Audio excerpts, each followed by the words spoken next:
Hi guys. Welcome back to my channel, the best place for who wants to be a better player in the global market. In this video, I'm showing international trade for beginners. I think you are going to get some really good ideas. The possibilities are truly endless when it comes to building your business and be your own boss. What is international trade? International trade basically refers to the exchange of goods and services carried out between countries. It has been a part of life for centuries now. Ancient civilizations like the Greek and Roman empires carried out trade with neighboring nations. Global trade arises out of the variations in product availability in different countries of the world as well as what is referred to as comparative advantage.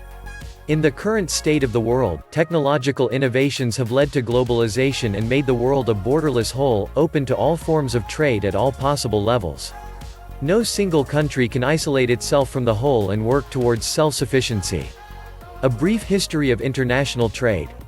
International trade has a very rich heritage steeped in humble beginnings.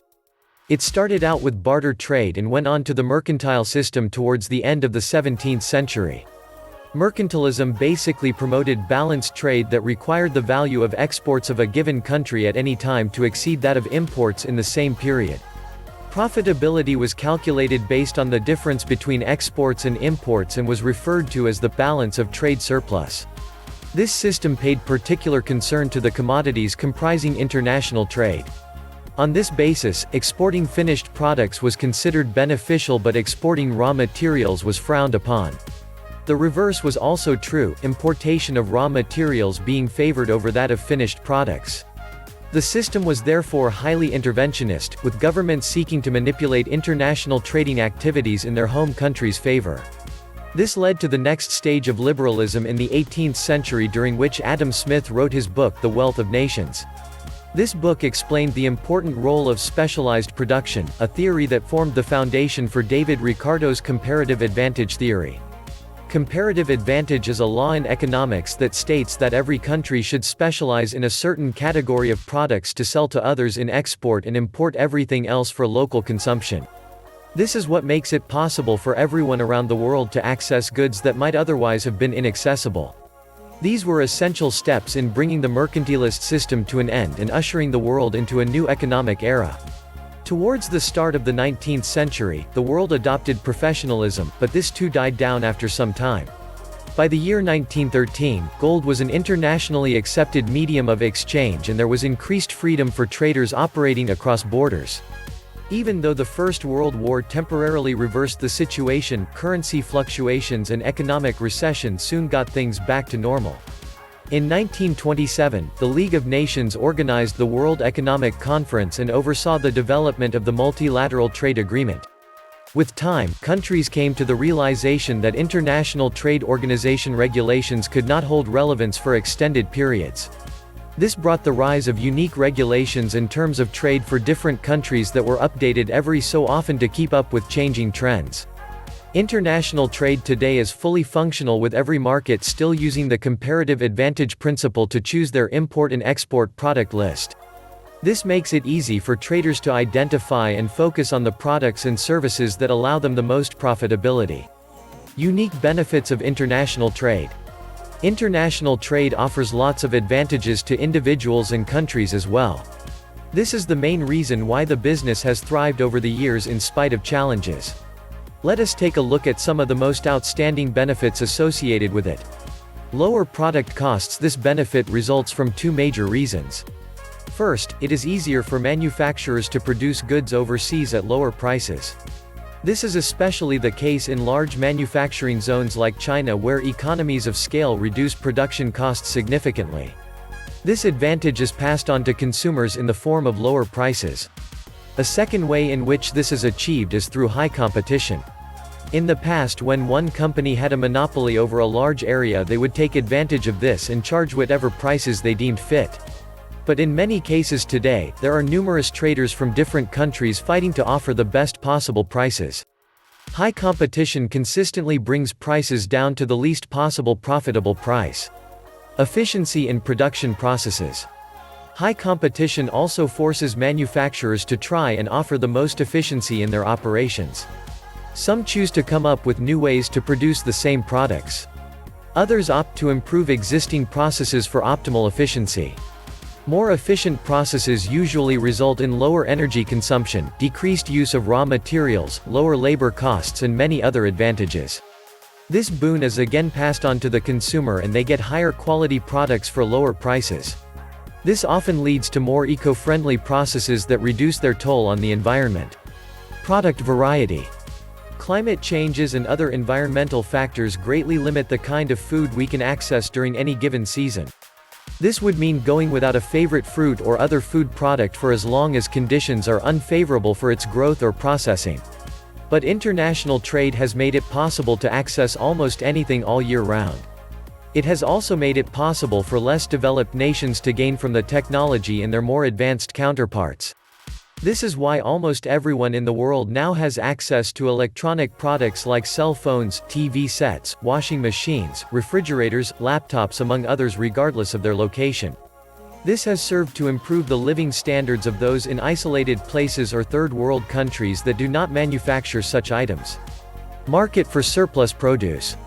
This benefit comes in handy particularly for agricultural-based economies. Farm produce is inherently perishable and you have a surplus of it, you either need to get market fast or watch it rot.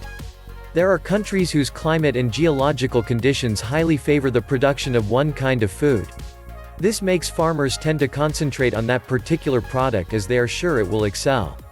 But when it does excel and everyone has an abundance of it, then they are forced to sell at throwaway prices just to get rid of the surplus. With the export market ever at the ready, however, this no longer has to be the case. There is almost always a market that needs that surplus product and a means to get it there. The same is true for manufactured products. At times production companies flood the market with similar product and supply overwhelms demand. At such times, overseas markets take the excess and keep the manufacturers profitable. Market fluctuation management. All markets in every part of the world are subjects to highs and lows. There are certain periods of the year, for instance, when the demand for warm winter clothing is at an all-time high. But when summer comes, no one needs them anymore and suppliers would have to rest till the next winter comes around. However, on the international market, there has to be at least one country that needs the warm clothing at any given time. This makes it easy for suppliers to remain in business all year round, moving with the season to take advantage of demand. This has really helped traders to mitigate the effects of seasonal sales fluctuations and enjoy sustainable profitability and growth. Risks associated with international trade. Like any other business, international trade also has its fair share of challenges. In fact, due to the sheer size of the market, these are often magnified beyond expectation. Consider the most outstanding ones. Buyer risks. As a new international trader, you might have to search long and hard for your first buyers. The result of such a hard search is that at times caution is thrown to the wind and judgment impaired. Desperation might creep in and make you forget to exercise diligence in verifying new clients. If you happen to engage a crook, you might suffer shock when after making a delivery you receive no payment and leave no trace of their existence online. Seller risks. Seller risks are also magnified by virtue of the scope and volume of trade as well as distances involved. A manufacturer might fail to supply the right quantity of goods or might delay in making the delivery due to a variety of reasons.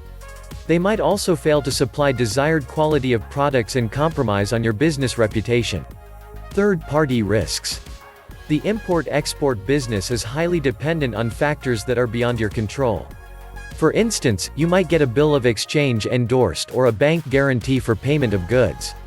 But when the time comes, they might fail to honor the agreement for one reason or another. You might have taken insurance cover over your goods in transit. But in the event of loss, it turns out that the amount you took out does not fully cover your expenses, leading to loss. Other third parties like inspection companies, shippers, customs agents and others might also fail in their loss and cause you loss inadvertently. Geographical risks. A country's location may also severely impact your international trade deal. Country risks could take the form of political upheavals, economic downturns and conflicts. Asia international trade has many times presented this challenge to traders due to instability in some countries in any one or all three of the above sectors. At times also, government policies change before the completion of a trade deal and complicate matters. Countries with financial volatility are also subject to frequent currency fluctuations that could turn a profitable transaction into a complete loss. How to start an international business. You might have figured out the dynamics of running a local business venture.